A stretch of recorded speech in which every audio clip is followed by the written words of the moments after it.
ये छत्तीसगढ़ में जितना भी विकास हो, ये दुबई जी से सड़क दिखत ना, ये आप मन के शासन काल में। नेताजी देखो, ये आरोप हम बिल्कुल बर्दाश्त नहीं कर सकत, काबर कि अभी आप मन के शासन काल है और ये जितना विकास हो ये हमारे शासन काल में हमन कुछ नहीं करें, आप मन करे। हमारे पहले जब आप मन के शासन काल रही तब ये विकास हुए।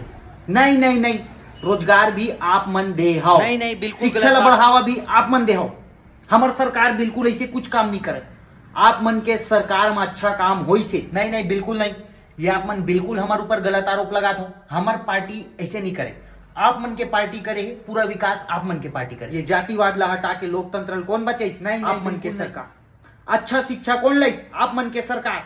ये बिजली बिल हाफ से लेके रोजगार से लेके जितना अच्छा काम हुए आप मन के सरकार में हुए। नहीं नहीं नहीं, हमन भी बिल्कुल बर्दाश्त नहीं कर सके ना पार्टी के खिलाफ ऐसे आवाज। बिजली बिल आज देखो हाफ हो गई आप मन के सरकार की वजह से। आप मन नहीं नहीं बिल्कुल नहीं। छत्तीसगढ़ में बड़े बड़े विकास कौन करे?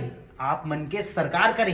रोड ला देख सकते हो, दुबई जी से चमका थे, अमेरिका जी से बड़े बड़े बिल्डिंग है, अच्छा अच्छा स्कूल कॉलेज है, कौन करे? आप मन के सरकार। वो दुबई जी से सड़क हो चाहे अमेरिका जी से बिल्डिंग, आप मन के शासन काल में हमारी पार्टी ऐसे नहीं। छत्तीसगढ़ इतना आगे बढ़ाते, काबर बढ़ाते? आप मन के शासन काल में बढ़ाते। ऐसे गलत आरोप हम बिल्कुल स्वीकार नहीं करन, ये गलत आरोप है, ये आप मन ला माने पड़ी के सही काम हरे। आप मन ही अच्छा काम कर ना ना ना ना, आप मन के सरकार के कारण आप मन ही विकास करे हो। ये आरोप हम बिल्कुल बर्दाश्त नहीं कर सकन, हमारे पार्टी के कोई भी सदस्य बर्दाश्त नहीं कर सके। आप मन करे हो जितना गलत आरोप लगा दो।